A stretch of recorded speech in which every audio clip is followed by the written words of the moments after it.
Council, you are live.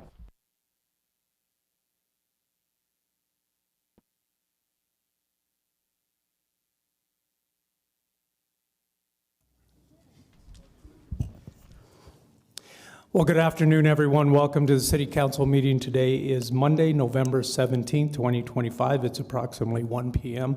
I'm Mayor Eric Enriquez. Before we start, I want to mention that we have the ASL, the American Sign Language, up in front and available to us at every council meeting. We will start with a moment of silence for the brave men and women of the United States Armed Forces that serve our country and protect us throughout the globe, and for our courageous men and women of the Las Cruces Police and the Las Cruces Fire Department.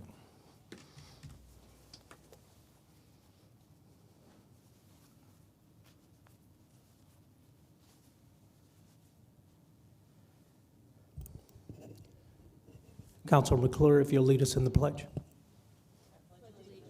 To the flag of the United States of America and to the republic for which it stands, one nation, under God, indivisible, with liberty and justice for all.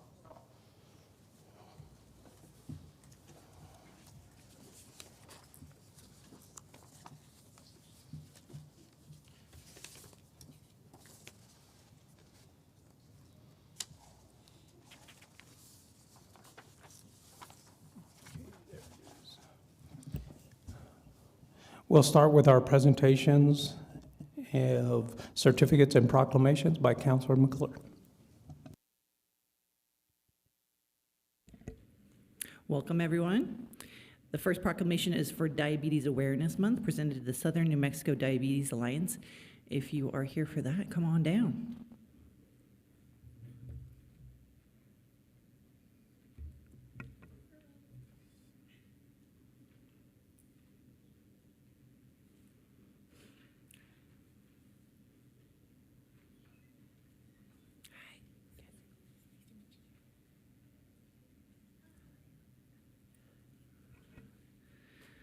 The proclamation reads, whereas the month of November is nationally recognized as a Diabetes Awareness Month, a time to raise awareness about diabetes prevention, early detection and management, and to honor the individuals and organizations who work tirelessly to improve the quality of life for those living with diabetes.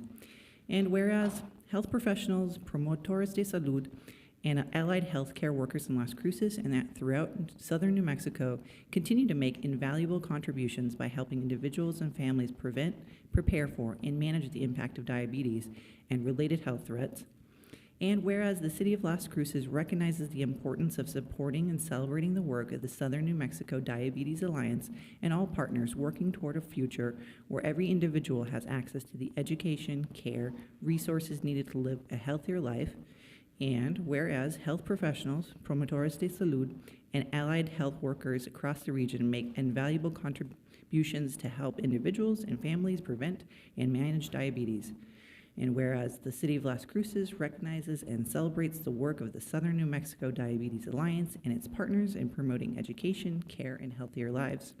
Now, therefore, we, the Mayor and City Council of Las Cruces, New Mexico, do hereby proclaim the month of November 2025 as World Diabetes Awareness Month in Las Cruces, New Mexico, and call upon all residents to support and participate in activities that promote awareness, prevention, and the collection of efforts in Southern New Mexico Diabetes Alliance to improve the health and well-being of our communities. Signed by Mayor Eric Enriquez. Congratulations.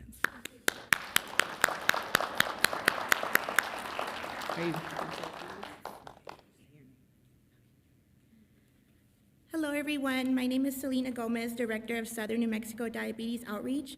On behalf of the Southern New Mexico Diabetes Alliance, we'd like to thank Las Cruces City Council for recognizing November as Diabetes Awareness Month. This recognition is a wonderful way to honor and celebrate the strength of people living with diabetes and the health professionals who are working endlessly to help. Today I have with me representatives from NMSU Extension, Dr. Sarah Ruiz, Dr. Lucinda Benegas, and a student intern, Farha. We also have Audrey Garcia, Program Officer at Paso del Norte Health Foundation, and we also have Christine Norris, dietitian with Greek Family Healthcare. Today, your support helps fuel our goal of providing accessible diabetes education support services to pediatrics and adults in the region. The Alliance encourages all to visit the Diabetes Now What website, where they can find resources of education programs, risk tests, cooking videos, and recipes at www.diabetesnowwhat.org. And we will also leave some flyers in the front for anyone who would like to grab one. Thank you again for your time and support.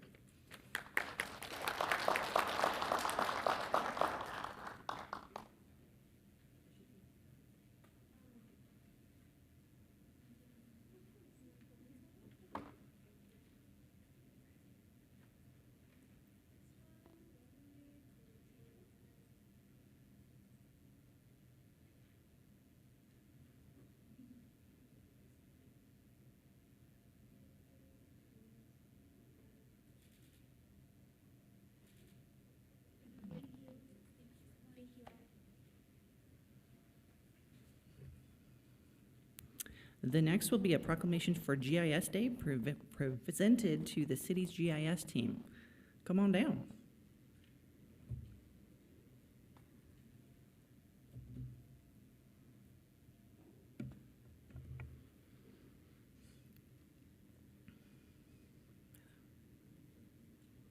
How are you?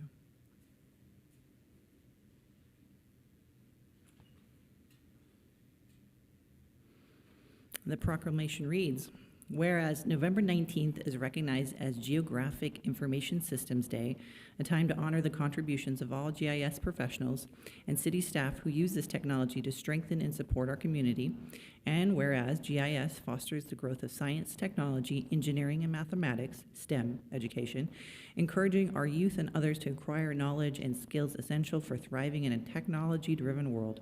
And whereas the city's GIS team pursues ongoing education to remain at the forefront of this rapidly evolving field, ensuring the accuracy of critical data that supports the organization and enhances communities across departments. And whereas GIS technology is utilized across numerous city departments to fulfill operational needs, integrating data into decision-making tools that enable informed and timely actions, benefiting public works, parks, utilities, neighborhood services, community development, quality of life, information technology, public safety, visit Las Cruces, I'd say City Council as well as regional partners including New Mexico State University, Doña Ana County, and the state of New Mexico. Now therefore we, the Mayor and City Council of Las Cruces, New Mexico, do hereby proclaim November 19th, 2025 as GIS Day, signed by Eric Enriquez, Mayor. Congratulations.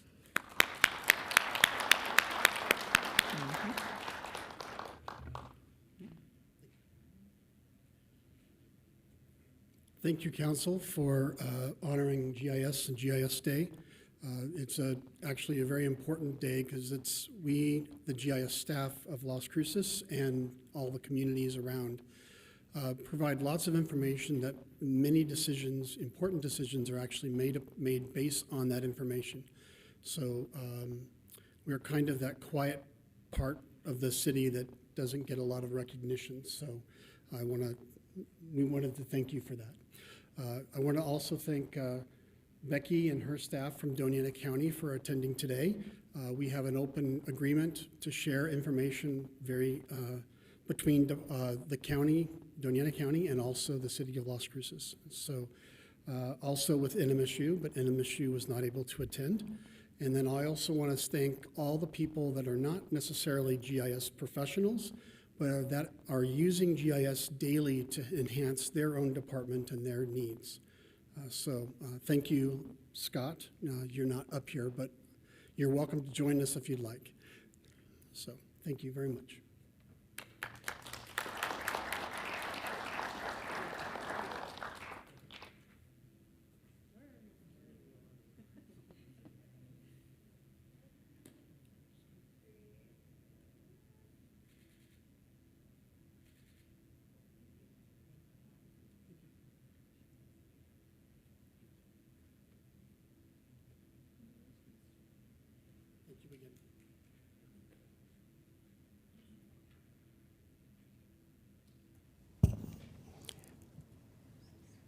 Next on the agenda is Pets of the Week. Carol Nielsen.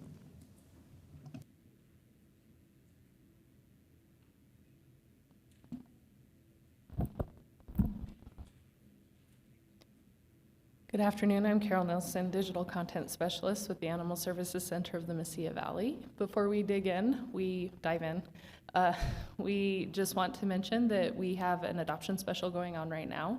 $25 across the board, but if you bring in 2 items to donate to Community of Hope, your adoption fee will be waived. So it's a great time to give and have gratitude. So come by and adopt. Our dog of the week, Vito, 91449. I'm a sweet and at times wiggly boy who's been hanging out at the shelter since I was just a few months old. You'll find me happily wagging my tail, ready to greet anyone who stops by for some attention. I thrive on connection and companionship. I still have that adorable gangly puppy look, but trust me, it just adds to my charm. I'm just as happy and beautiful as any pup could be. I've mostly known life behind these kennel bars, and I can't wait to discover what the big, beautiful world has to offer. And our cat of the week, Chloe, has been adopted, so we're happy for Chloe. And as always, we like to highlight our long-term residents. Please consider them when you're considering animals to adopt, because the longer they stay in shelter, the harder it is for them to thrive. Cosette has been with us now 314 days, Dexter 299 days, Finn 289, and Hulu 287. All really great options for adoptable pets. And we wanted to highlight some upcoming events this week. So in the middle of the week, we are actually having a meet and greet where the community can stop by the center and meet the finalists for our executive director position. We wanted to thank our board of directors for opening up this opportunity, because it's not every day that you get to meet the finalists for a position, so thank you to our board of directors. It'll be from 4 to 6 at our medical building. And then this Saturday, we are having our Puppy Palooza at PetSmart from 10 to 1, so come on by.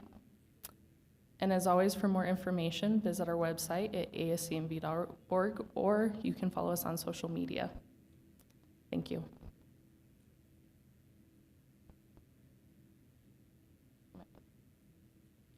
Thank you, Carol.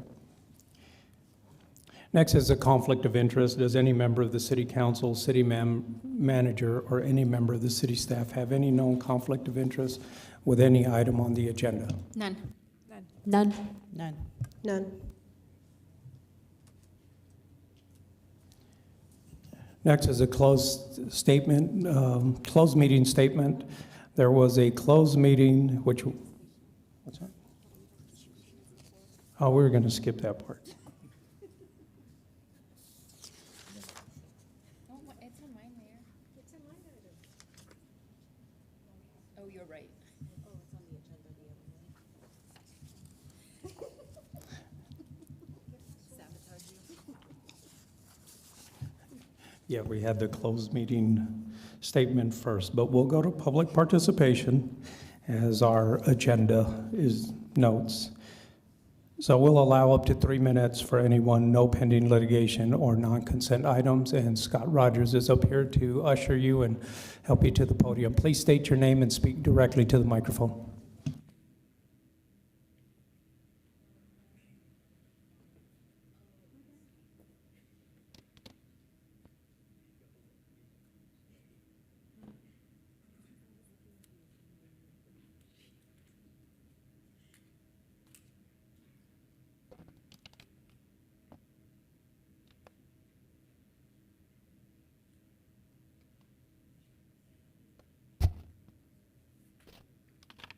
Mayor, City Council, I'm Liz Rodriguez Johnson.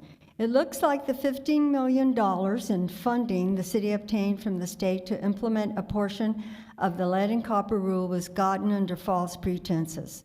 The city claimed it would investigate disadvantaged properties first. Look at handout A to read Deputy Director of Regulatory Compliance Steve Perez's promise to prioritize disadvantaged populations. However, in response to an IPA request, the Utilities Department stated that while there have been investigations completed at disadvantaged properties, there are no reports created of this information. You can see their response in handout B. This is unbelievable for several reasons. First, as a basic administrative matter, if no record exists that a required action took place, it didn't happen. Another reason, if the department personnel had actually investigated any disadvantaged properties within the city, they would provide documents to prove it. They would probably be holding meetings throughout the city to brag about how responsive the city had been to disadvantaged people. Furthermore, if they did investigate disadvantaged properties, why don't they want to document it? Did they decide that the findings were so bad that they needed to hide them? Did they find lead pipes that they don't want to acknowledge? Las Cruces Utilities has been claiming that no lead pipes whatsoever have been found. Look at handout C and D. Disadvantaged neighborhoods are where lead pipes are most likely to be. It's extremely unlikely that all the lead pipes that were originally used in the properties building up through the 1960s would have been replaced with non-lead piping. Folks occupying these areas of the city most likely would not have had the financial resources to replace all that lead piping, and probably still don't. It appears very unlikely that the Utilities Department has not actually investigated any properties in the oldest or the disadvantaged areas of the city. Or if they have, they've looked at only very few. That appears to be the real reason they claim that they don't have any investigation records for disadvantaged properties.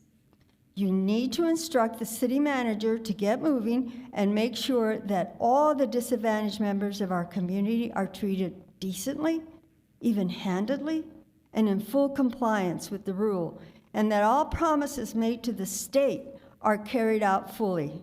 You need to instruct the city manager to assure that every disadvantaged property in the city is investigated post-haste and fully documented in a written report. Then make public every inspection report for every single property. Thank you.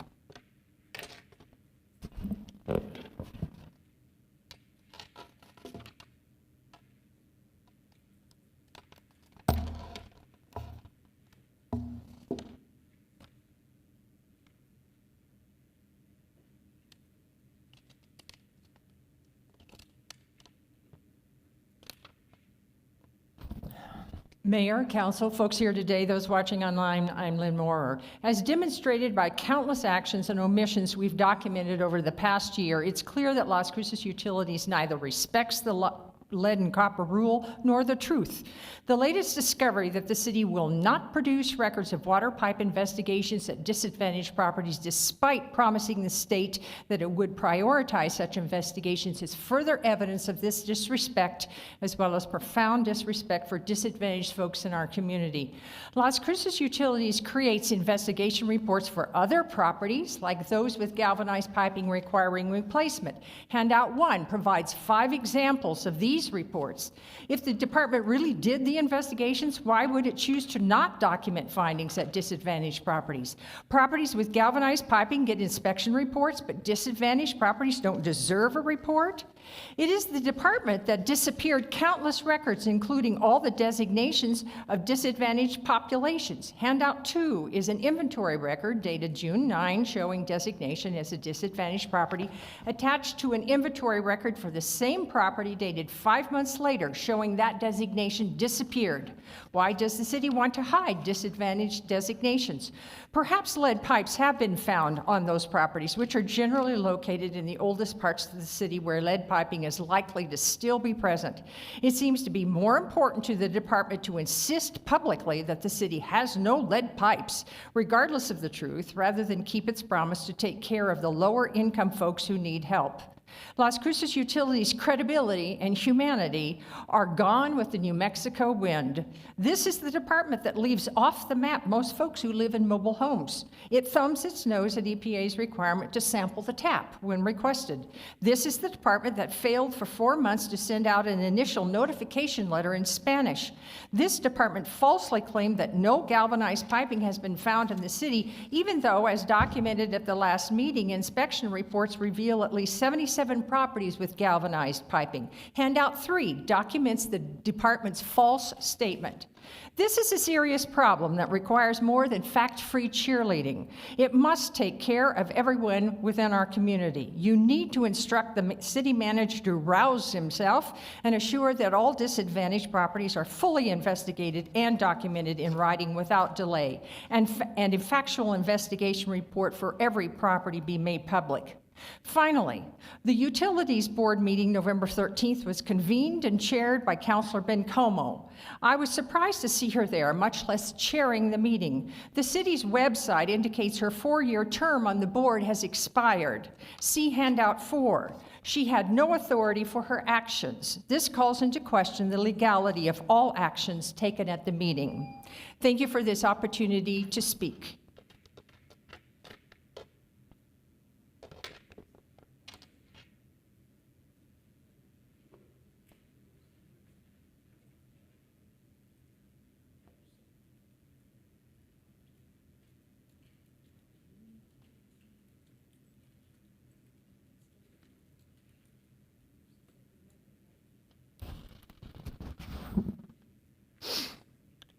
Good afternoon, Council. Mayor, my name is Lucas Herndon. I'm a resident of District 2.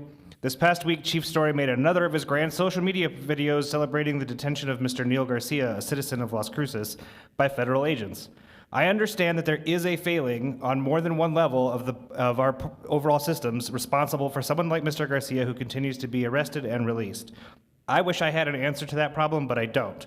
What I do have is a concern about the way in which this issue was handled, about the power creep of police chiefs going above and beyond their job descriptions and the directives I thought were pretty clearly supposed to protect all of us.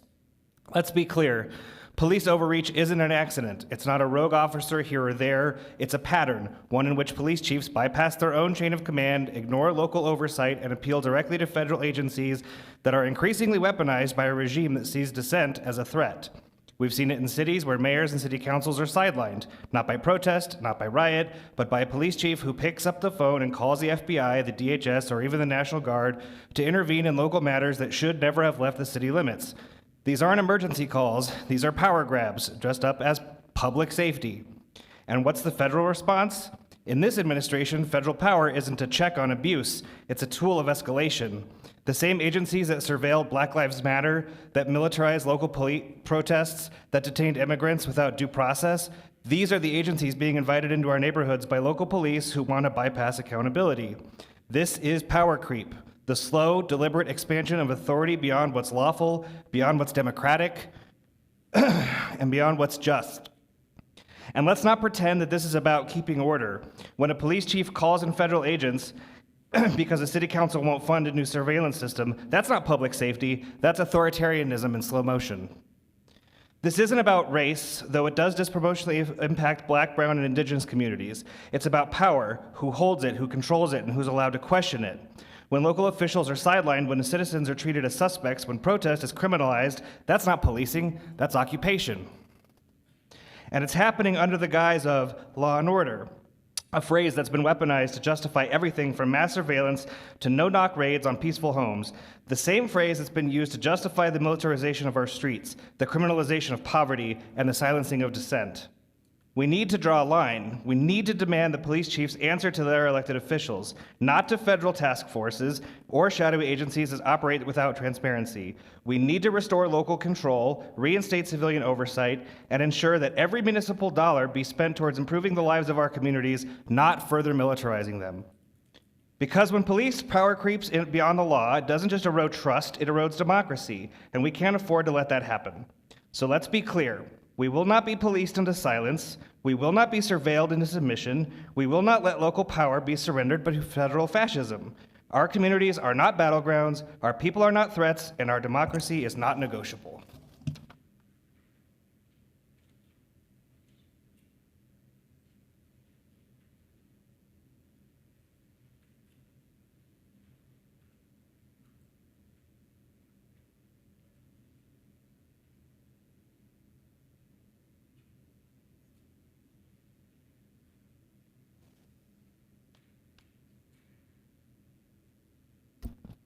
Hello, my name is Connie Chapman, and I'd like to address the current conversation around the upcoming GRT funds and the requests being made by our state legislators.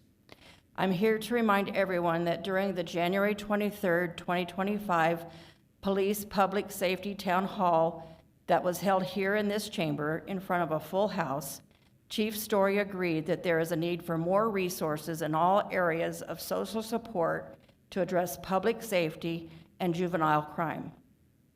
He stated several times that if a juvenile is being arrested, then we've already failed. I believe public safety comes in all shapes and sizes. When making decisions around future GRT money and the upcoming list of priority projects we want our Santa Fe lobbyists to pitch to our legislators, let's remember the chief's own words and fund projects that directly address those underlying issues.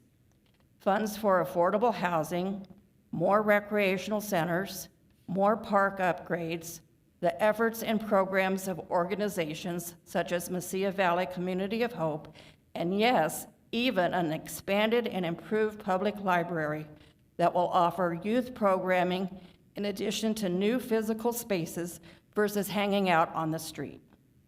Asking to fund a $1.5 million driving track does nothing to address the very issues Chief Story stated needed to be addressed. City Council has never denied Chief Story the funds he has requested that directly benefit the police department.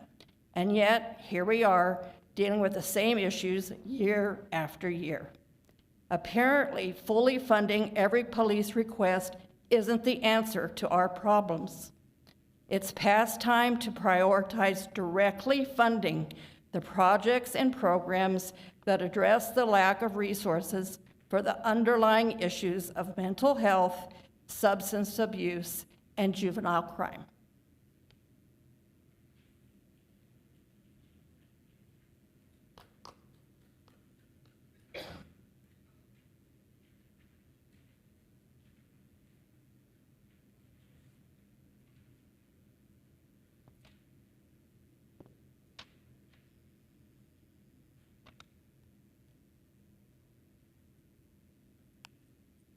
Good morning, or afternoon, excuse me. My name's Jim Hurst, and I'm going to talk about history. There was an election 11 days ago. You may have remembered it. And what I take away from it is realize Las Cruces is here to stay. The votes are in. The voters affirmed realize Las Cruces, and in spite of all the efforts from the right, the voter opposition to the measure was inconsequential. 2, young voters, the young are voters now. They have been awakened by opposition to ICE and illegal mass deportations, MAGA and Trump, and on the local front by opposition to Project Jupiter. They are voters now. And any party that ignores them at their peril. 3, the Donna Ana School Board race proves the county is trending secular. The book burners, the book banners, the mothers of tyranny, the mothers of liberty, lost not only in Donna Ana County, but everywhere else in the USA. They were 0 for 30 nationally. They didn't win anywhere, even in the Bible Belt. The candidates who most wholeheartedly endorsed separation of church and state won, and won handily. Those who warn of conservative backlash against liberal policies, diversity, inclusion, and equality, protection for the immigrant community, and the LGBTQ plus community can be and should be rationally ignored. To my knowledge, the measure to end the opening prayer for Donna Ana County Commission was not mentioned in the school board race. This proves the forces of Christian nationalism and dominionism have not only lost the battle, but have fled the field. 4, the bond issues. The bond issues passed by nearly 2-1. Bond issues constitute a vote of confidence for the local governing body. If the citizens didn't believe you were spending the money responsibly, they wouldn't approve your bonds. In conclusion, Las Cruces and Donna Ana County have identified themselves as liberal, progressive communities. The people have spoken. Govern accordingly. Thank you very much.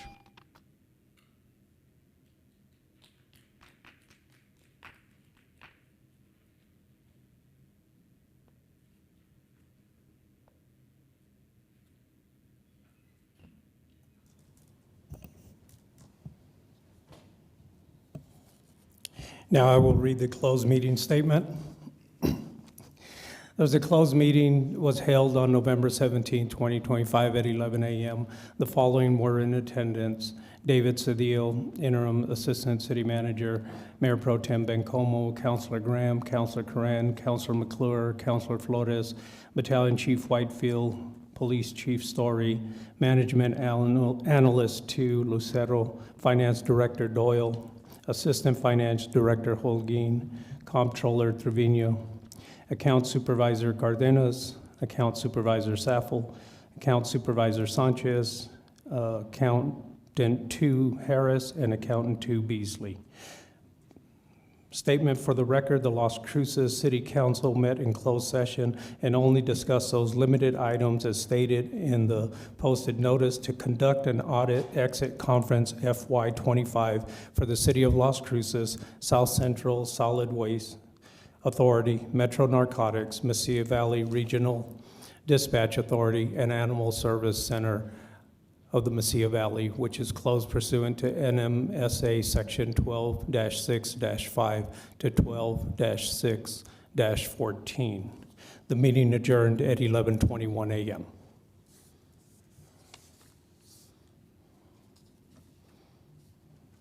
Next is the acceptance of agenda.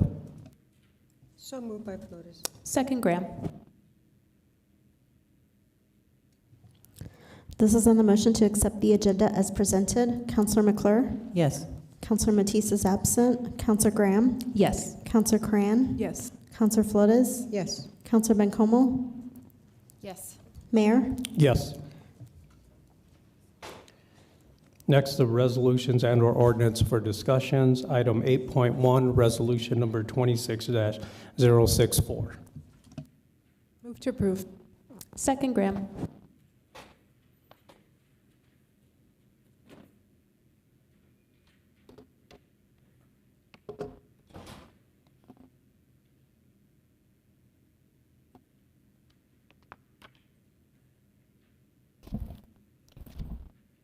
Good afternoon, Mayor, City Council, staff, and public. My name is Vanessa Perez, and I am one of your budget analysts.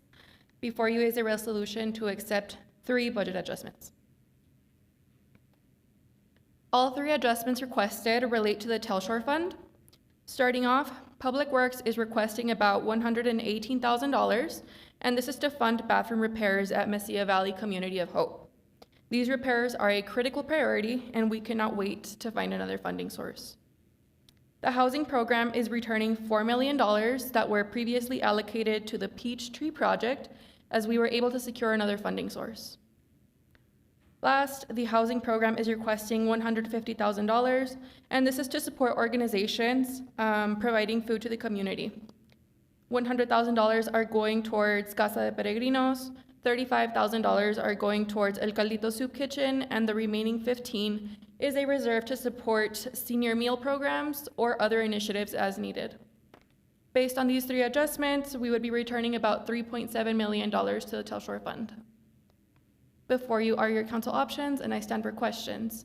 Natalie Green is also available to answer any questions. Any questions by council? All right, seeing none. Yes. Oh, I'm sorry. I Corinne. just hoping you could talk a little bit more about the $4 million that's being put back into the Telshore Fund, real Of quick. course. please. Mayor, Councilor Coran, I'm going to defer that question to Natalie Green. Good afternoon, Mr. Mayor. Natalie Green for the record. Mayor, Councilor Corinne, the city received $11 million from the state of New Mexico, and so one of those projects funded under that agreement was the Peachtree project, so the state is funding Peachtree in its entirety, and the city will not need to expend any of our funds. So we are returning the $4 million to the Telshore Fund. And we do anticipate returning an additional $2 million, but I'm holding on to it for just a little bit longer before I let it go. But we should be able to make the Telshore Fund whole sooner than later. Thank you. I think that's pretty great news, so I just want to really call it out. So thank you. That was my only question. Thank you. Mayor Pro Tem. Thank you. Sad our colleague's not here. He was very concerned about that. Natalie, can you make sure to just send him a quick email? I know he was concerned about that last time we talked about Peachtree, so I think it's important he knows. I also I didn't have a question. I actually just really wanted to thank you and city manager staff for the $150,000 to organizations providing food, given the recent SNAP benefits that were withheld, and I'm sure that set families back, weeks, if not months. So I just wanted to thank you all for that.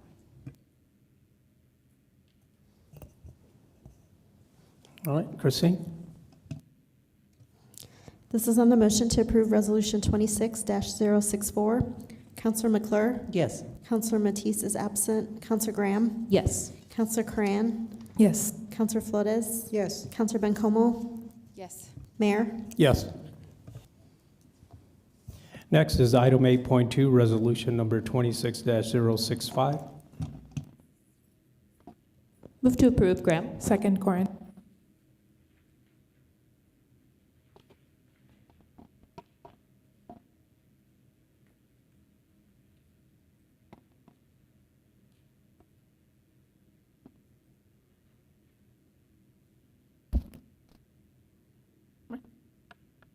Yes, go ahead, Gabby. Thank you.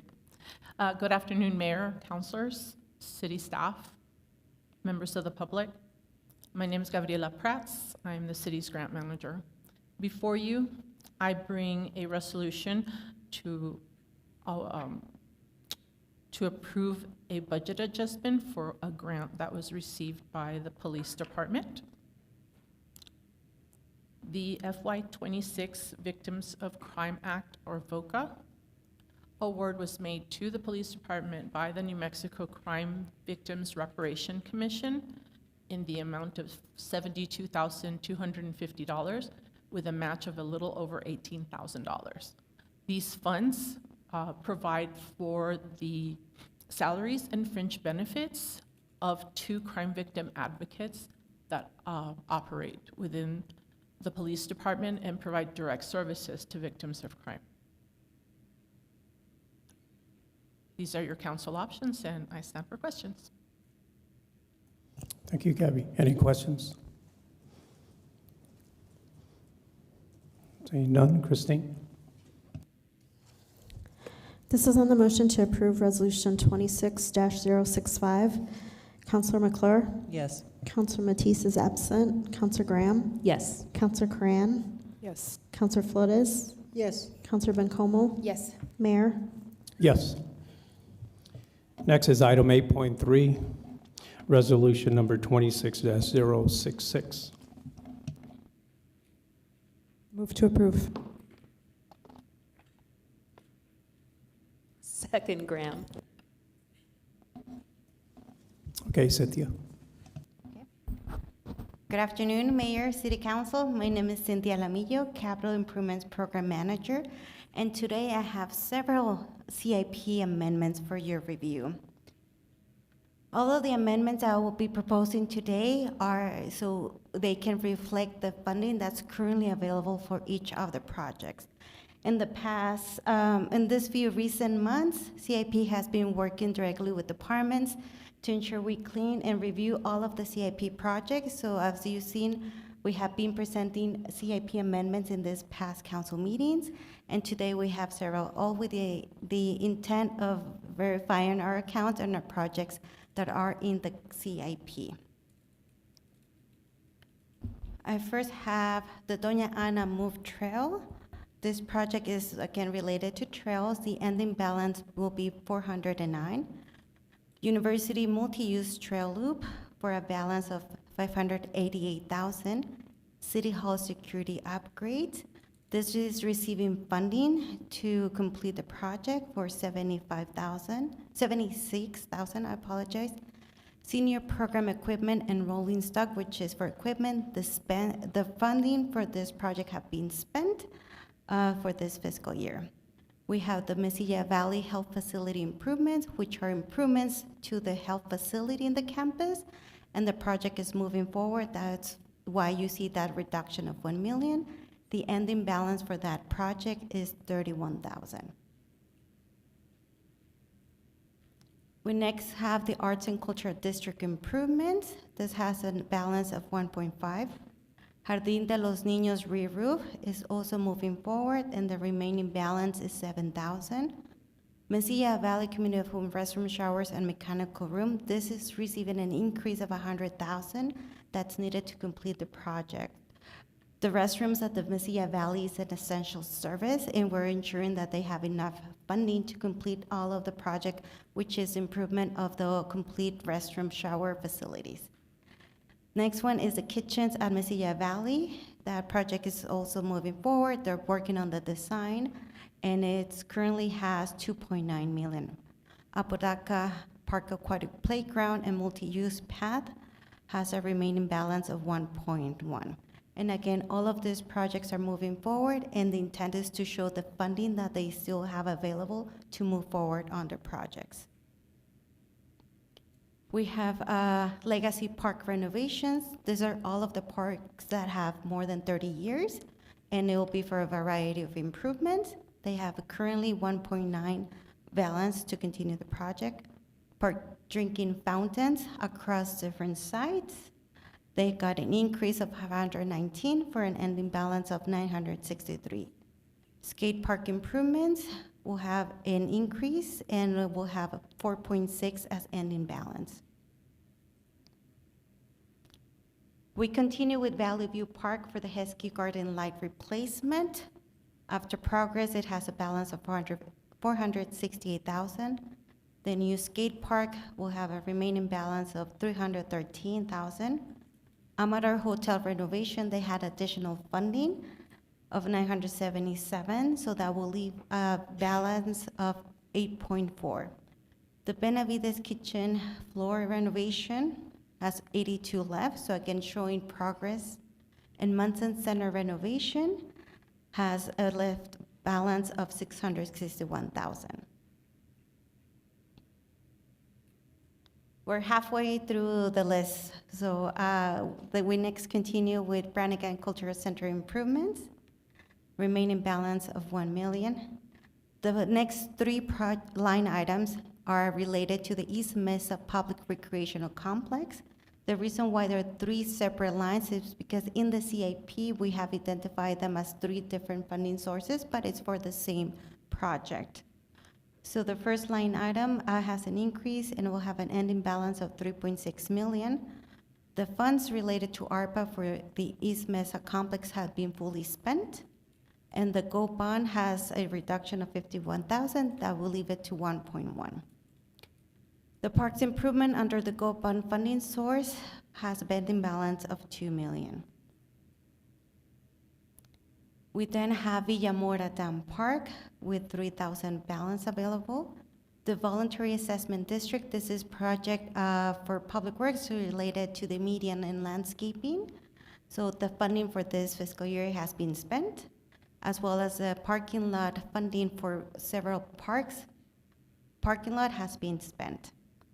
The Melendres Avenue and Pittsburgh Street project has funding of $814,000. And the sustainability project for solar photovoltaic and storage projects that was not too long ago presented by sustainability has $170,000 available.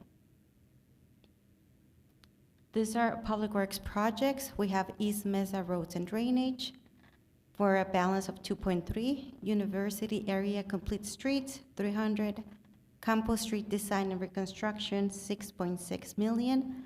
Another medium landscaping project will have a leftover of $317,000, And the street lighting traffic signal maintenance program has $896,000. We continue with Casa Linda Acres reconstruction, ending balance of $4 million. East Lowman Avenue, $515. South Main project with $6 million, and Telsher Spruce intersection improvements, $574. Then last two, pavement condition index improvements for a balance of $5.2 million, and the pavement marking program has a balance of $222,000. So I know this were several amendments that we presented, but again, the intent is that CAP and departments are working together to refine our CAP projects and make sure we currently reflect the funding that they have available. So with that, here you have your council options for this proposed set of amendments. Thank you, Cynthia. Any questions by council? Councilor Flores? Thank you, Mayor. Thank you, Cynthia, for your presentation. When I look at all these line items, I wonder exactly what kind of work was done. Mm-hmm. And I don't know if that's within the purview. Well, it's obviously not within the purview of today's presentation, but in terms of letting City Council and the city know exactly what improvements were made. For example, let's see if I can read my kitchen. Let's see, my terrible handwriting. For example, on page 6 of your presentation, there was a renovation for the Amador Hotel renovation. Mm-hmm. Why would the city be, I thought it was a private entity. Do we have a partnership with the hotel after all these years I've lived here? Yeah. First of all, thank you for the feedback, Councilor Flores. Next presentation, I'll be more than happy to provide more specifics as to when we said that there's project progress, what exactly does that mean? For this round, specifically for the Amador Hotel renovation, I would like to invite either staff from Quality of Life or Public Works to see if they can give us more details on this expense. And not only the expense, I want to know what the legal affiliation or relationship we have with Amador. I thought it was a private entity. Thank you. Good afternoon, Mayor, Councilor Flores, Carol Bray, Director of the Quality of Life Department. So the Amador Hotel project has been underway for some years now. We began, I would have to say, for at least the last 5 years now, there has been some construction improvement going on at the Amador Hotel. So you may have noticed that the west wall is completed. We're in phase 2 right now, which is exterior improvements. And this phase will, when it's completed, all of the exterior improvements will be done. And then the next phase, which we are currently seeking funding for, and in fact we have a pending grant right now for the interior improvements, and that would be the first floor, which would allow us to open the facility to the public. So the project is progressing steadily with the help of our colleagues at Public Works, and they are doing the heavy lifting because they're managing the contract with both our architects and the contractor that's been hired to do the work. Why is it regarded, or why is it a city function? Well, the city owns the mayor and Councilor Flores. The city owns the Amador Hotel, and after all these decades, since 2007, we have owned it. Actually, since 2007 is when it was transferred to the city for $1 by the county, and in 2024, early 2024, it was actually put under the Quality of Life Department for us as the user department. So we are now considered the department that is sort of like the owner of the project, although, like I said, we're working very closely with Public Works to actually make all that happen, all that magic happen. Well, thank you so much for your edification. Personally, I'm sure everybody else knows, everybody else in the world except me. But thank you so much, Carol. Okay. Thank you. Thank you. Ms. Jaramillo.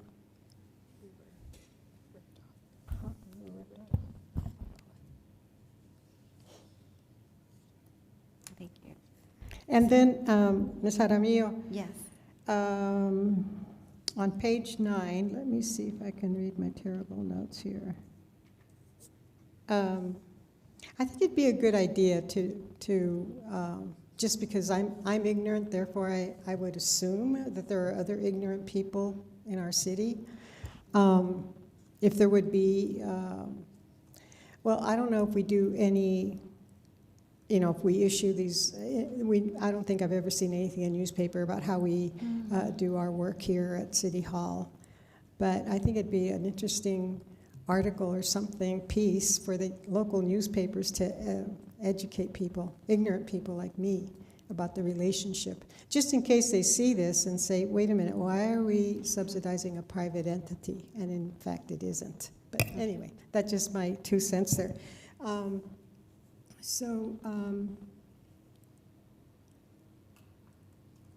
Oh, and then on the, what I would like to see on the CIP amendments, the money that has been expended or not expended, an explanation as to how the expenses went or what they were. That would be good to know.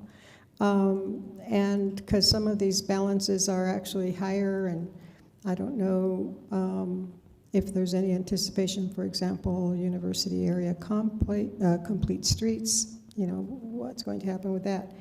And then on page 9, I'd like to know university streets, Campo, the East Mesa roads and drainage. Does anybody know, do you know, or someone in the, from Public Works know exactly how, what was done there? Yeah.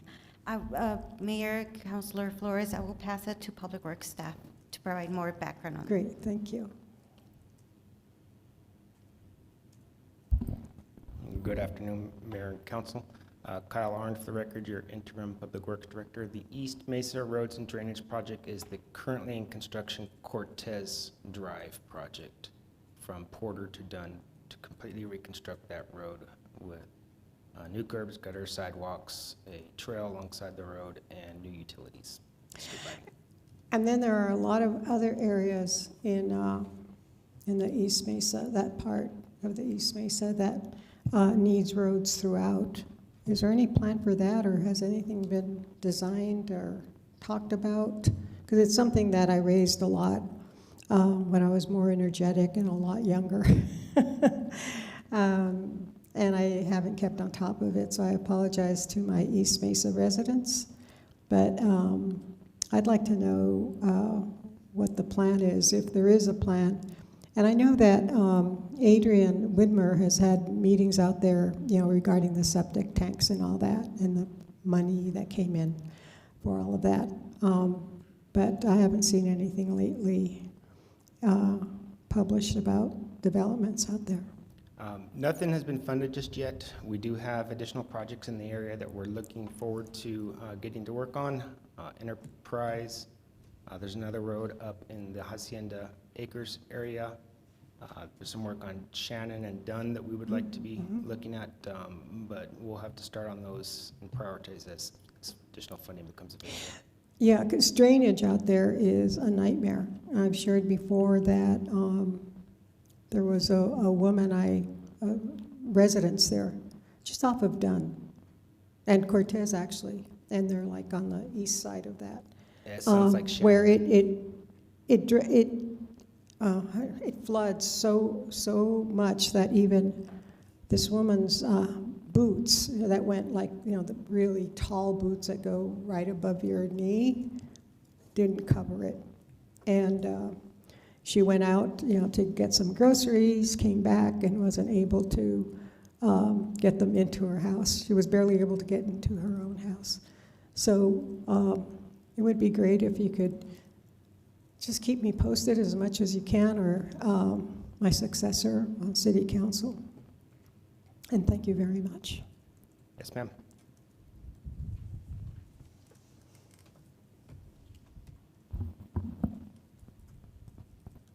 Thank you. Thank you. Thank you, Mayor. Yes. Anyone else? Any questions? Seeing none. Christine? This is on the motion to approve Resolution 26-066. Counselor McClure? Yes.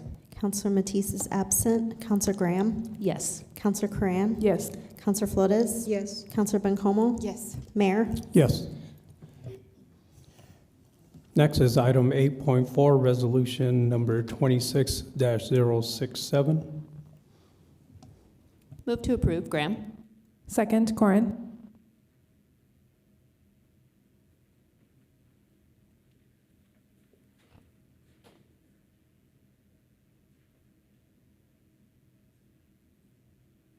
Good afternoon, Mayor, Council.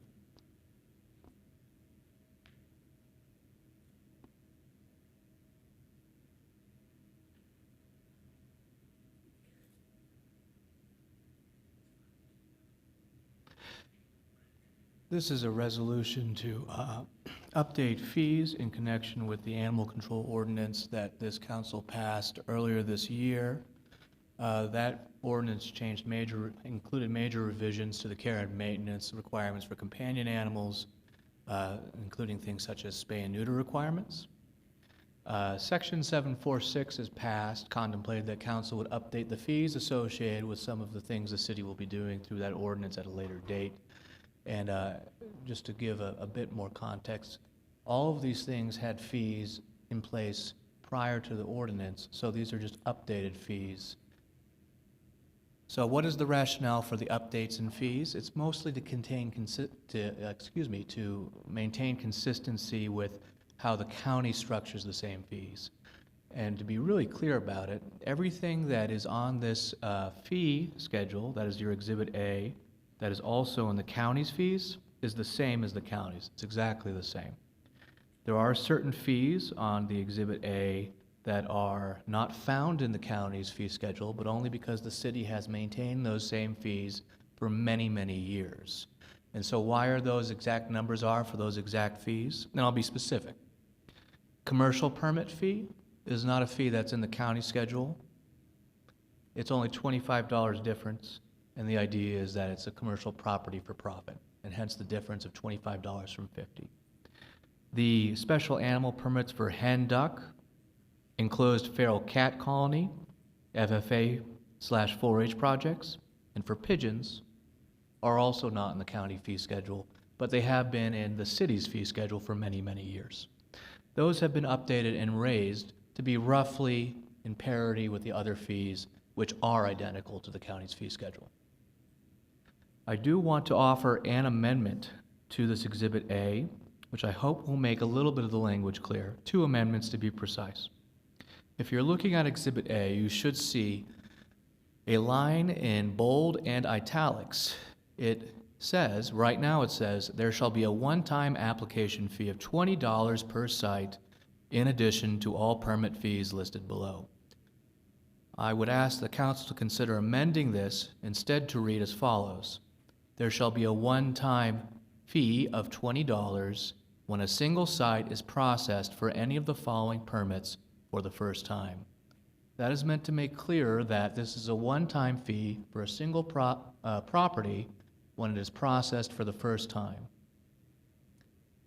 I know that the language could be a little confusing and might seem to say that it would be done multiple times, but it would not. It would be only one time the first time the property is registered.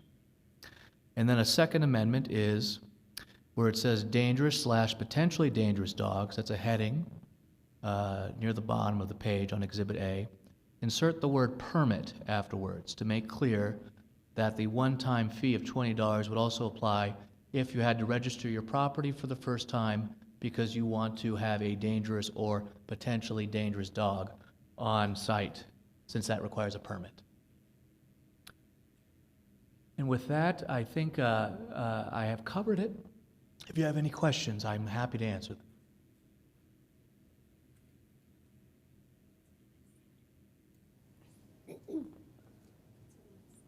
Oh, I'm sorry. I need to go to council options.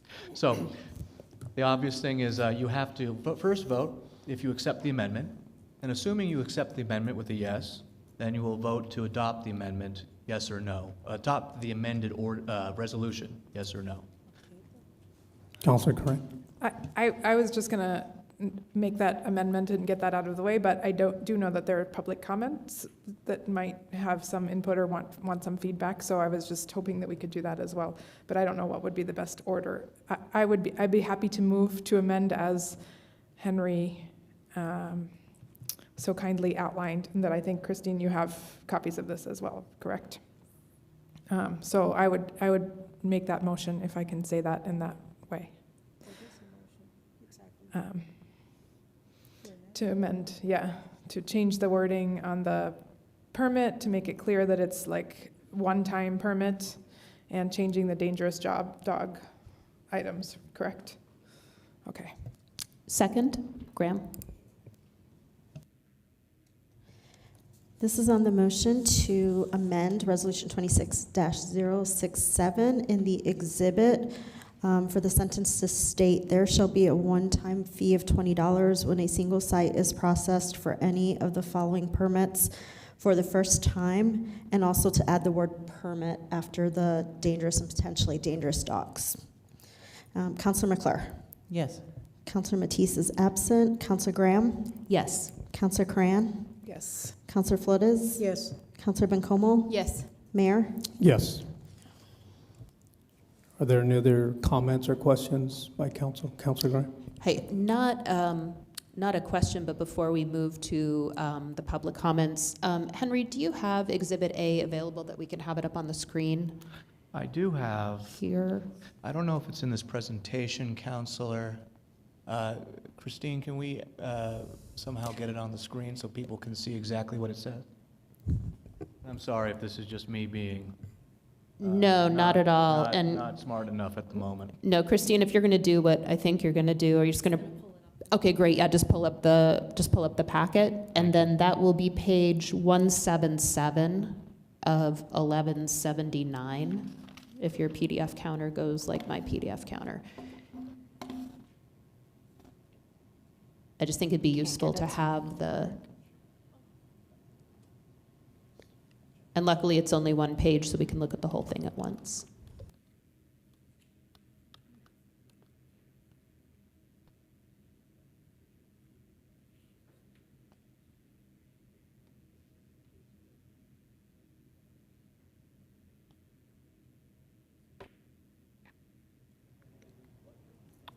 I'm happy to Thank answer you any so much. questions on this one. If you'd like, I can hopefully point with my cursor to show people where things are going.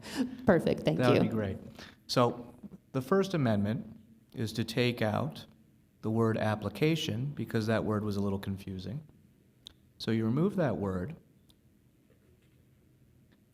and then delete the remainder of this sentence, and you'll just have to imagine, in place of that highlighted remainder, you would put, when a single site is processed for any of the following permits for the first time. It's just more cleanly meant to say the first time you need to get a permit for your thing, for anything under this schedule, you're going to have to pay $20, which is just a processing fee. And then the Second Amendment was to insert, after this language right here, the word permit, just so it becomes more clear that if you're registering your property for the first time for a dangerous dog permit or a potentially dangerous dog permit, again, you'll have to pay the $20 fee. Okay, thanks so much. And if we can just leave that up or have it up when we come to the public comment portion. Thank you. Mayor Pro Tem. Thank you for the presentation. Just two quick questions. Sure. Where will the fees go? Counselor, Mayor, I believe the fees are going back into the program, so they'll feed directly back into the animal control officer's budget. But I do want to say that I actually have the animal control officer present who helped draft this, who can say for certain. If I may, I'd like to give the floor to Mr. Jimenez right here. Thank you. Good afternoon, Mayor. Gino Jimenez for the record. Those funds would go directly into the general fund. The general fund? Yeah, okay. Yes, ma'am. Okay. I mean, we don't have to do this today, but I guess in the future, if we wanted to see a change of that, I don't know what the advocates think, I don't know what the Animal Service Center thinks. I know that sometimes citations that have fees out of municipal court. Sometimes they go back to municipal court for education programs or whatever. I guess I think that could be potentially something we can explore in the future on how, no, not in lieu of fee, like where the fees go instead of the general fund, to have them go specifically to education efforts or something like that. But again, we can do that at a future time. That would just be my request. And then I just want to remind the public, just because April at this point feels like 10 years ago, to be very honest. And so as soon as I read dangerous or potentially dangerous dogs, I could not remember what the statute said. So I do want to remind folks to look at the ordinance that essentially municipal court judge would make those determinations, right? And so, Henry, at that point, when a municipal court judge determines a potentially dangerous dog, for example, the fee would be assessed at that exact moment? It would be assessed at the time of registration, so Okay. obviously the court would, well, not obviously, excuse me, I apologize, I shouldn't say that. The court will order the individual to register, which is just an order telling someone to do something. Once the person Right. complies with the order, they'll have to interface with the city's administration. And through the city process, I actually am not familiar terribly. I assume it's online or in person, it can be done. The person would pay the fee at that time. Okay, thank you. So yeah, just city manager, that would just be my request to future explore how these fees could potentially just be more intentionally used. Thank you. And I certainly don't disagree, Counselor. I think that's a fine idea that can be addressed.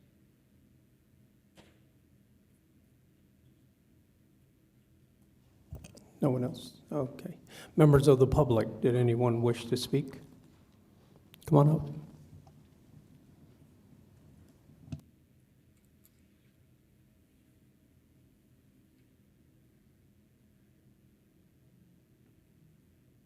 Good afternoon, Mayor, City Council, councilors, Kathy Stark. I had a couple of questions, and then I have what I hope will be something that you reconsider, in fact, to be in line with the county. And maybe Mr. Jimenez can help me out here, on the enclosed feral cat colony, I'm confused what we're trying to achieve there, number one, because a lot of our free roaming cats are not feral. They've been abandoned, and if you question that, just go into Cats Meow and see how many ear-tipped cats are there up for adoption. So what is the purpose? Are we saying we prefer someone like myself to allow them to just stay free roaming if I enclose my back patio to keep them safer and to keep them healthy? Then I pay a permit fee for that. Why is the fee for that more than for a multi-animal site permit, which is residential? And why is it more than for a guard dog, when a guard dog, not all of them, but they can cause more damage if they get out than a feral cat getting out of an enclosed colony? So that's one question. On the intact animal permit, to be in sync with the county, it should read per animal, not per site. I could have 4 intact animals, males and females, and one of the objectives is to try and stop the backyard breeding and then to dumping the animals at the ASCMV.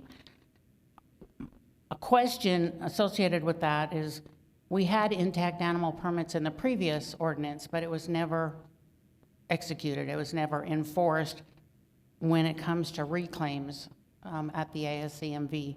So the question is, has a protocol been established to in fact enforce that at reclaims? I know we had put forward some ideas that came from other municipalities.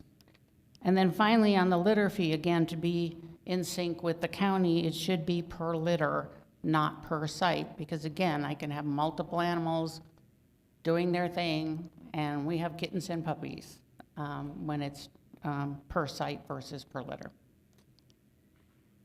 So thank you.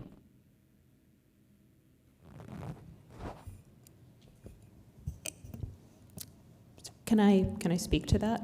Yes, I don't go want ahead, to. Councilor. I don't want to interrupt, but I'm making sure that I'm covering the 2 things here. And Christine, I recognize that there is limits to what we can amend from the dais, but I'm hoping that we could strike the enclosed feral cat colony fee, and then, as suggested by Ms. Stark, modify the intact animal permit, just change per site to per animal.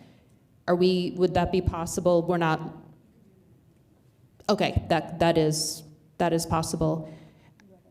So I would just appeal to my colleagues that I agree with both of those. I don't know if we need to have any discussion on it. I'm sorry, now I feel, sorry, I'm not trying to be Mayor or Christine, but I don't want to make the amendment before people have the chance to talk about it. Yeah, let's just hold off 1 second. Sure. Go ahead, Mayor Pro Tem. Thank you. No, I was actually just going to agree, though I guess I agree on the litter fee as well, per litter instead of per site. And then I'm wondering if guard dog is kind of the same thing, right? Like if you could have multiple guard dogs. So I apologize, Mayor Pro Tem. So it is indeed, as Councilor Graham said, so I take responsibility for that. It should be struck for litter fee, it should be per litter. So you could amend, and I can use this to show everybody what I'm talking about. Instead of site here, litter, and then here, where I highlight, instead of site, it could say animal, and that would more closely align with the county. And of course, it's entirely within the council's prerogative to eliminate this entirely. And I believe there was a question, it was a good question for you, Mayor Pro Tem. What does this mean? Does this mean per dog, per what?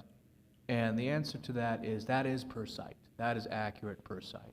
So the number of guard dogs for which we require permitting under obviously this isn't the entirety of the ordinance pertaining to animals, but the number of dogs, I believe, and Mr. Jimenez can come up here and correct me if I'm wrong, is between 3 and 7. So up to 2, there's no permitting requirement at all. After 2, there's a permitting requirement, and there's no additional distinction made in the permit fee for how many dogs at that point. So 4, 5, 6, same fee, it will be $50 per site. I hope that is correct.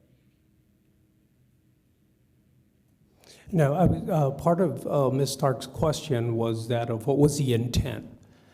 Before we do an amendment, I'd like to hear from either Mr. Jimenez or Mr. Becker on the intent of the enclosed feral cat colony, the fee. What's the intent? I think I have to defer to Mr. Jimenez for this. Again, Mayor, on this one, this was included in the last ordinance, in the last schedule of fees as well. So the writing wasn't changed. Instead of saying enclosed feral cat colonies, the writing should have said enclosed community cat colony. The intent there is for the same thing. These are showing animals or cats that are enclosed within somebody's property, almost the same thing as a multi-animal site permit. That rather that these animals are being cared for by a citizen, domesticated, if you will, and then once they've reached that domestication stage, they can go to a different home to be placed, adopted, given a better life.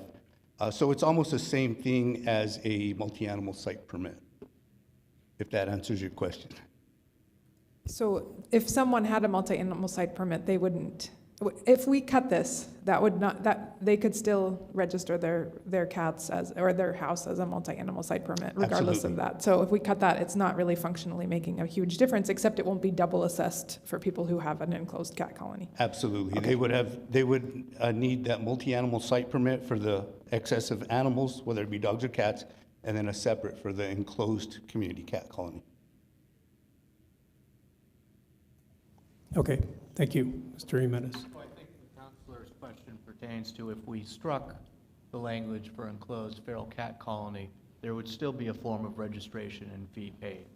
I think that is what the councilor's question pertains to, and that would be yes. Correct, thanks. So with that, make your amendment. Yeah. I apologize.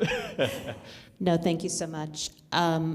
I would propose we amend Exhibit A to strike enclosed feral cat colony and the associated fee, to alter the language of intact animal permit to $150 annual per animal, and to amend the litter fee to $100 annually per litter as opposed to per site. Second.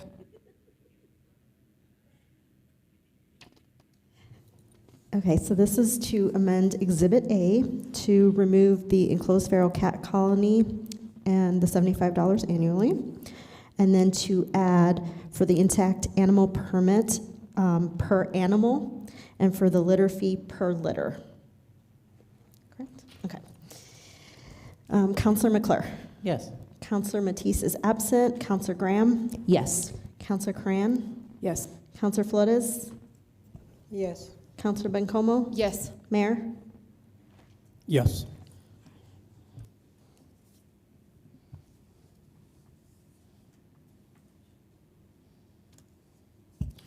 Next is item 8.5. Oh, now we have to vote But on then, the thing. but then I thought we were also, done. I'm not sure if we got to all of our community members. You're satisfied? Okay, great. We're good? Good. We're good? For the record, that was a thumbs up. Okay, sorry about that. Let's do the whole resolution now. Too many amendments. Go. This is on the motion to approve Resolution 26-067 as amended. Counselor McClure. Yes. Counselor Matisse is absent. Counselor Graham. Yes. Counselor Cran. Yes. Counselor Flores. Yes. Counselor Bencomo. Yes. And Mayor. Yes.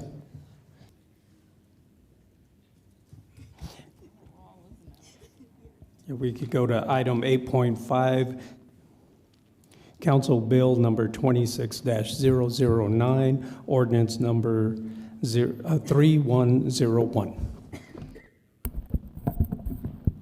Move to approve, Graham. Second, Corin.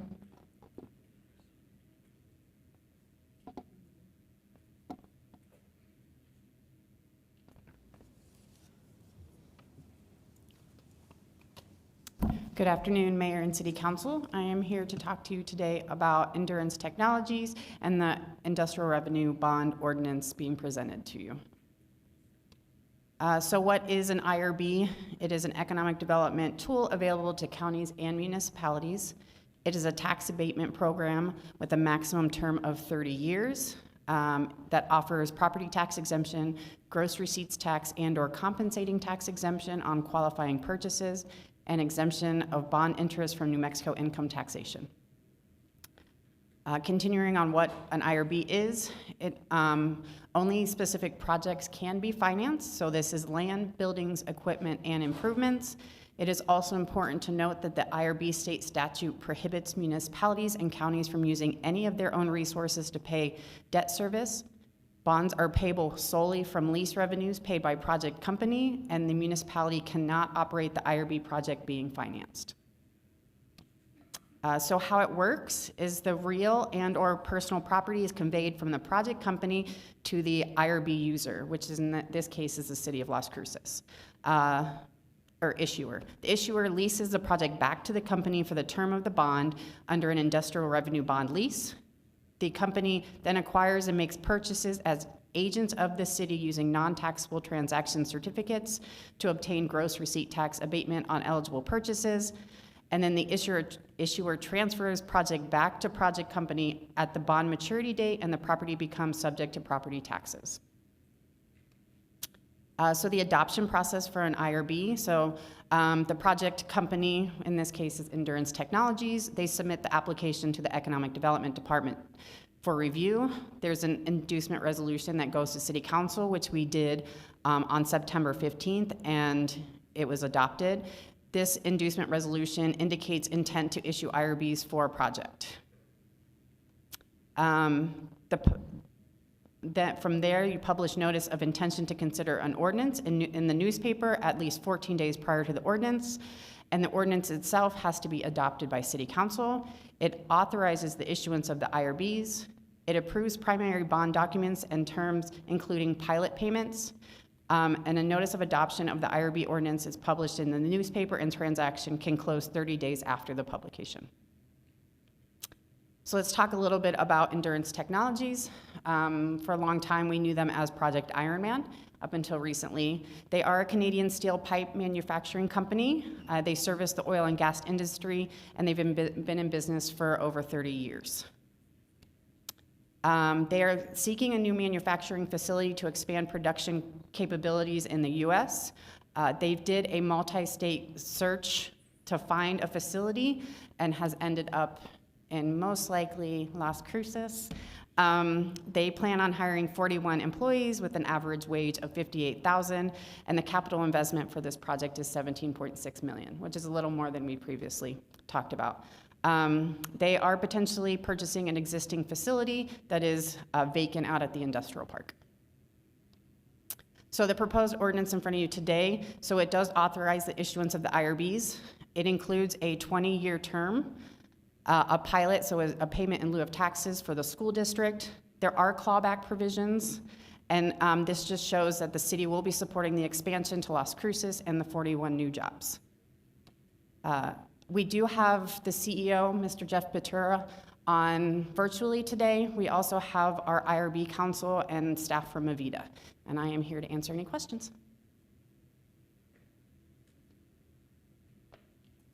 Any questions from council? Okay, seeing none. Christine? This is on the motion to approve Ordinance 3101. Councillor McClure? Yes. Councillor Matisse is absent. Councillor Graham? Yes. Councillor Coran? Yes. Councillor Flores? Yes. Councillor Bencomo? Yes. Mayor? Yes. So congratulations, Elizabeth. Thank you for all your hard work. Mavita and Jeff, if you're listening, congratulations to you. Welcome to Las Cruces.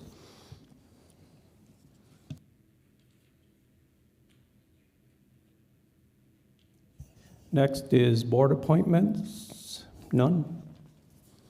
And proposed ordinance, council number 26-010, ordinance number 3102, an ordinance amending chapters 34, 38 of Las Cruces Municipal Code and the corresponding zoning map as presented. Bring it forward.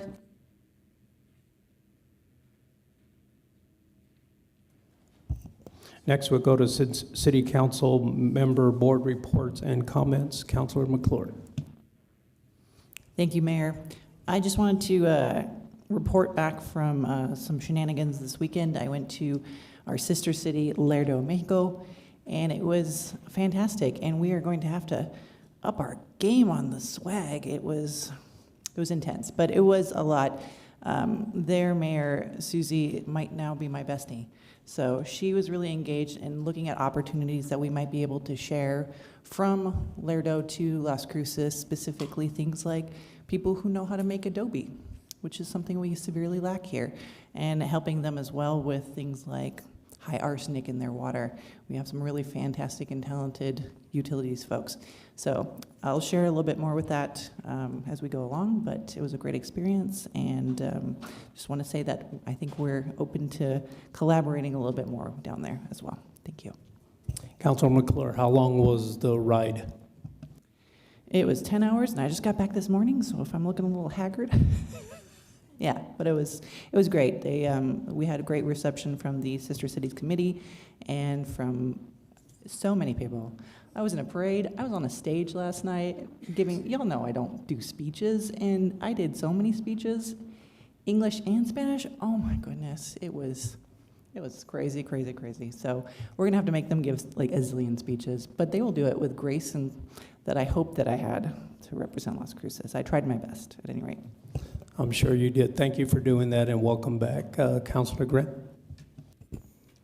Thank you. I'm just going to reiterate an announcement made at the beginning of the meeting by Carol, our amazing Pets of the Week ASCMV staff liaison, to invite folks out this coming Wednesday, the 19th, 4 to 6 p.m., at the Animal Services Center Medical Building for 4 to 6 p.m. for meet and greet with the finalists for our ASCMV director position.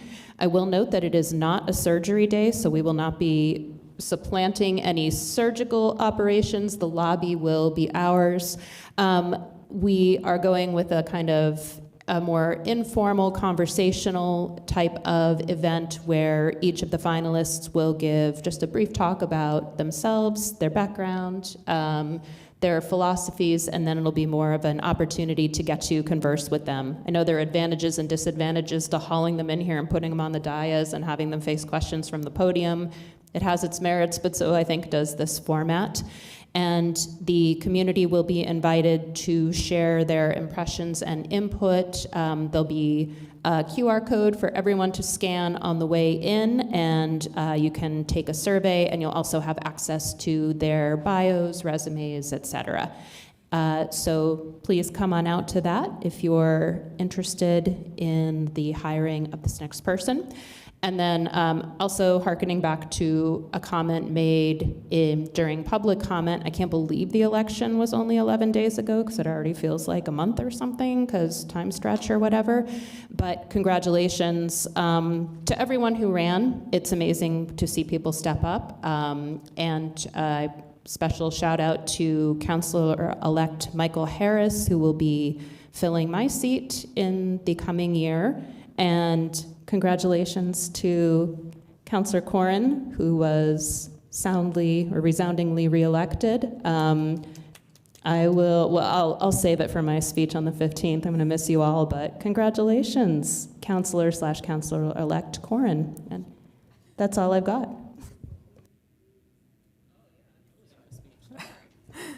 Councilor Corrin. Thank you. Thank you, Councilor Graham, and actually thank you for working on the ASCMV Executive Director Search Committee. I know you and the community members that were involved, as well as the search firm. It's a hard job, and it means a lot to the community that we had a pool of applicants that you all felt like, you know, these are some great folks that are coming to town who really do.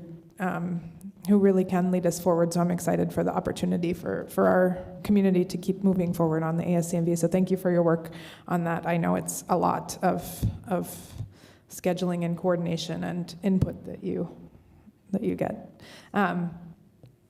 So thank you. I also wanted to give a quick shout out to tomorrow morning, the city's pilot program. I'll call it pilot. I don't know if it's really pilot for EV rental program is kicking off. We're partnering with Fourth Mobility to have electric vehicles that residents can rent. And the idea is, since our climate action plan suggests that most of our local air pollution in particular, but contributions to climate change overall come from transportation, this is a tiny way to democratize transportation in addition to our public transit, in addition to our paratransit and all the other ways that we're working on addressing that. So tomorrow at 9, oh no, so don't let me tell you the wrong thing. 9 a.m.? Yes, 9 a.m. at 307 South Main. So I will see you all there for the Sustainability EV car kickoff. All right, thank you. Councilor Flores. I really don't have any comments. Thank you. Mayor Pro Tem. Thank you, Mayor.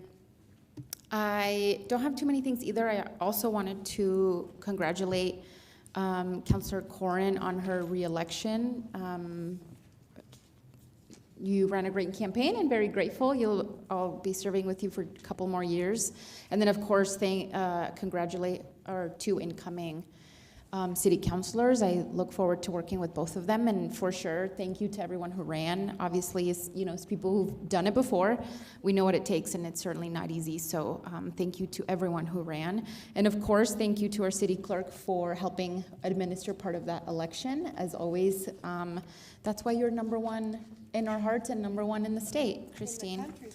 And then just lastly, I have the great honor of serving on the Utilities Board, which is one of my favorite duties, and I will do that until Adrian tells me to leave. And I do just want to note that our code does say every member, unless removed as provided in this section, shall hold office until a successor has been duly qualified and appointed. And I don't believe there are any term limits.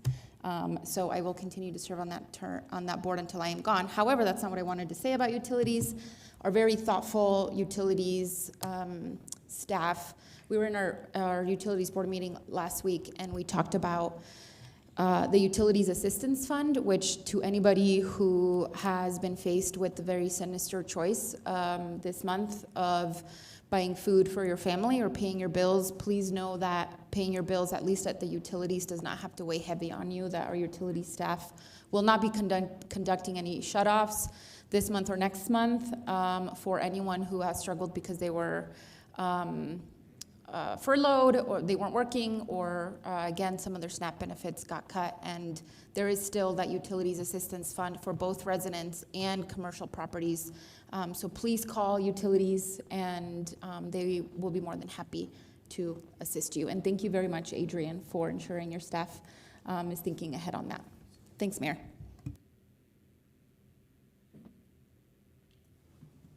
All right, thank you. And I too want to congratulate you, Councilor Coran, for your reelection. Good job. And then to the new incoming Harris and Munoz.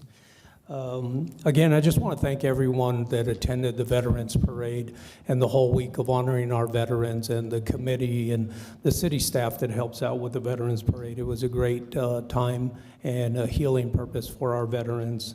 And also, I just want to give a kudos to our library, Carol and Sarah. They celebrated the 90th year anniversary for Brannigan Library, so good job, congratulations. And also, they also this weekend had the Border Regional Library Association that they hosted here this week. Over 100 librarians coming from El Paso, New Mexico, Las Cruces area. So that was great to have. Also, a shout out to Mountain View Hospital for recognizing the importance in our healthcare and hosting the healthcare event at the downtown plaza this weekend.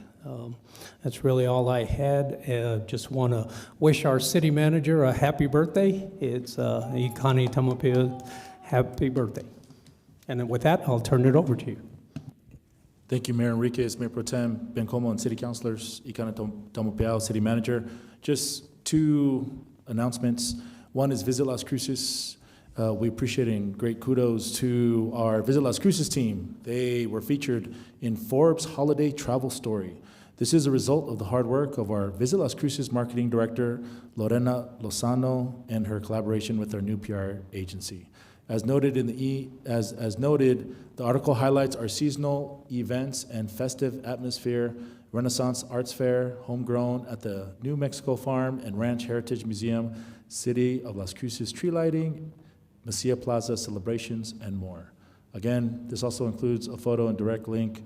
If you go to our website, with over 53 million monthly readers, this will result in a significant national exposure for our city, and that is our tourism staff and department doing everything they can to get our lodgers tax up and make money. So we appreciate everything that they do, but also keeping our region and our city top of mind to those looking to come and travel to Las Cruces. Last announcement, I appreciate public comment. It's always an opportunity for people to express themselves and the perspectives. One that was brought up was public safety, which has been in the news lately, and so I just wanted to share some perspective.